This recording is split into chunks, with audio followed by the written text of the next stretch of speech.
biasa disunahkan dengan bilangan ganjil dari mulai 3, 5, 7. Paling sering digunakan orang 5. Mengenai panjangnya disesuaikan dengan kebutuhan.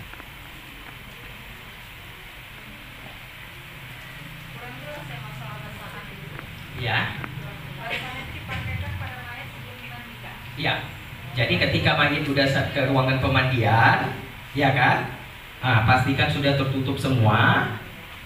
Buka semua kain yang melekat di tubuhnya, bajunya, celananya, celana dalamnya, semua dibuka. Kalau bisa dibuka cara normal, buka cara normal. Kalau enggak, digunting. Kan gitu. Ditutupilah bagian paling vitalnya pakai ini tadi. Yang biasa digunakan orang kain panjang, kita gantikan kemari supaya lunturannya tadi nggak mengelabui kita. Oke, inilah kain lapisan pertama tadi. Inilah kain lapisan pertama tadi. Yang kebiasaan dulu-dulu itu disambung. Kenapa? Kain dulu dia nggak lebar kan gitu. Disambung atau ditimpa. Tapi ketika di sini tidak perlu lagi. Dan insya Allah di sini cukup. Kenapa? Cok, ibu pernah bayangkan orang yang gemuk yang lupa kira-kira dibalut dengan segini lebar cukup kan? Hah? Cukup bu? Cukup. Atau gini, LD orang paling lebar berapa? Lingkar dada yang pernah tahu? Nah, berapa LD paling lebar? Hah? 130 kata ibu. Yang saya dapati, saya pernah dengar 138. Ini 150. Berarti bisa ya? Ada cara lagi, ternyata ada yang lebih besar lagi. Dan saya yakin lebih dari 138. Yang pernah saya bungkus itu 138. Ketika ada jenazah hanyut di Tangsi, malam-malam waktu itu Pak Camatnya masih Pak Julfikar. Masih Pak Julfikar Pak Camatnya.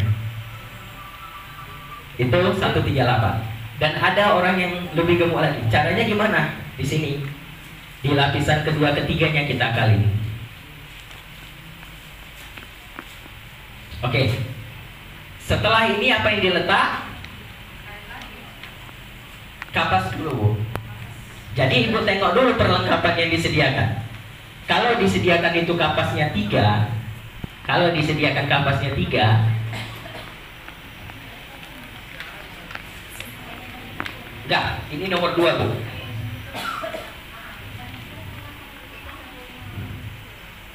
Ya. Beda. Beda. Ini kan lapisan pertama. Paling besar. Ya, Oke, tengok perlengkapan yang disediakan berapa gulung. Kalau dia 2 gulung, jangan ditilamin, nggak cukup nanti untuk atas. Tapi kalau disediakan 3 gulung, 1 ini gunakan untuk tilam. Ditilamin, dibuka dia, dikembangkan. Karena ini kapasnya dia main kembang. Nggak macam kapas yang kita dapat main comot. Kita susun gitu kan, macam prakarya ada SD ya kan. Kalau ini enggak, dia tinggal main kembang. Bahkan kalau ngambilnya kita main koyak. Jadi 1 kita tilamin, selanjutnya baru lapisan kedua.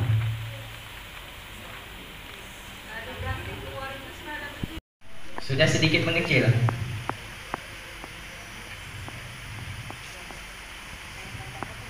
Letak tepat di tengah-tengah.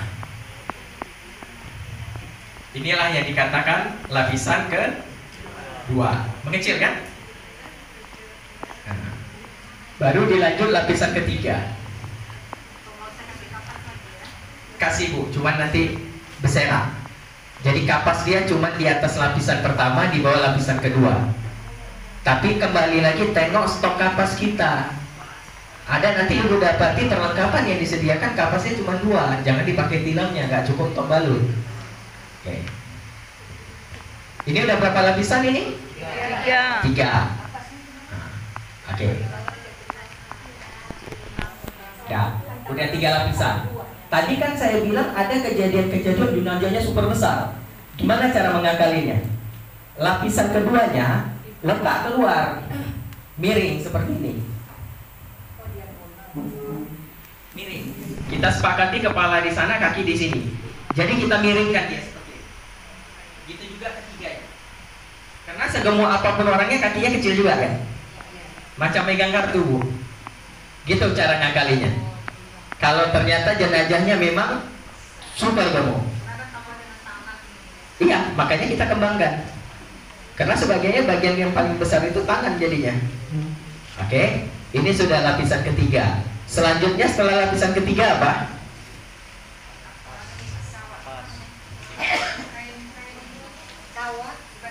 Kain sarung.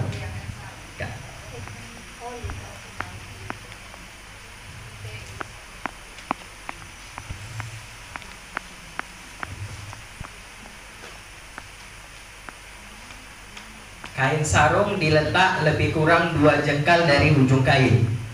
Kenapa 2 jengkal? 1 jengkal adalah untuk mengikat pocongnya. 1 jengkal adalah dari tapak kaki ke atas mata kaki. Nah, cuman ini pasti nggak akan bisa 2 jengkal, jatuh dia. Mejanya kurang lebar. Oke, sini aja. Lebih kurang cara ngeletak sarung adalah 2 jengkal dari ujung kain. Oke. Selanjutnya apa?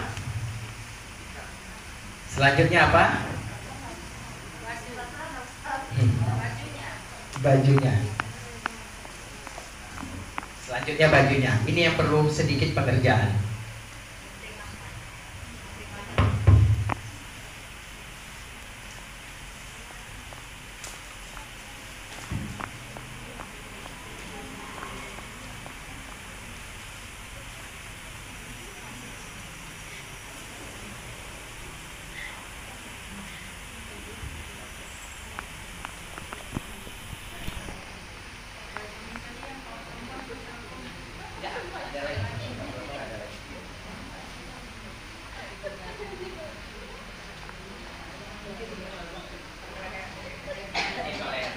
Ini yang saya bilang tadi tidak dikerjakan, kenapa? Ini kalau saya buat seperti ini, ada orang buat betul-betul bulat, ada orang buat segitiga, ada orang cuma dipotong 4 aja, kembang deh, jadi macam bedasi. Nah, makanya bingung kita mau ikut yang mana, semua benar. Jadi kita sediakan cuma bidangnya. Ini diletak di mana? Sebaliknya, yang tadi bawah 2 jengkal dari bawah, ini 3 jengkal dari atas, karena dia posisi dari kepala.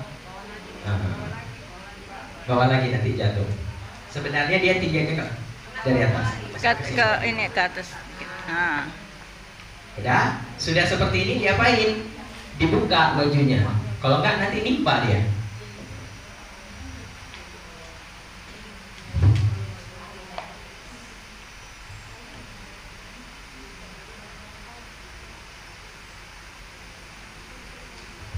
Dibuka, nanti jenazah masuk tentu dia timpa. Oke, setelah baju apa lagi?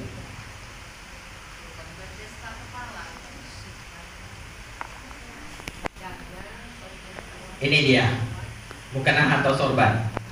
Kita tengok jenazahnya. Kalau laki-laki ya kita jadikan sorban, perempuan ya jadikan mukena. Berarti habis yang dipakai untuk mayat. Ada lagi nggak kira-kira? Untuk ngikat-ngikat tadi udah di dalam itu. Iya, itu dia tadi. Makanya kan saya bilang tadi sebenarnya mau dihitung berapa? Mau dihitung 3 lapis, ya udah 1, 2, 3. Digunting. Tapi itu kita pemakaian kamar mandi. Kenapa kita pemakai kamar mandi? Karena biasa ada jarak antara kamar mandi ke ruangan kafan. Disangsikan waktu ngangkat terjatuh. Di saat itu bagian paling vitalnya udah tertutup. Itu dia, makanya cawat biasa dibawa ke kamar mandi. Apa yang dibawa ke kamar mandi?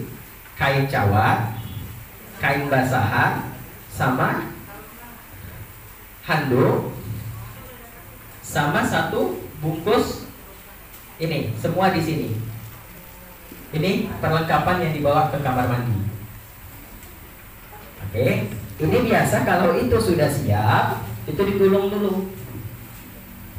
Digulung, dipinggirkan, baru persiapan untuk mandi.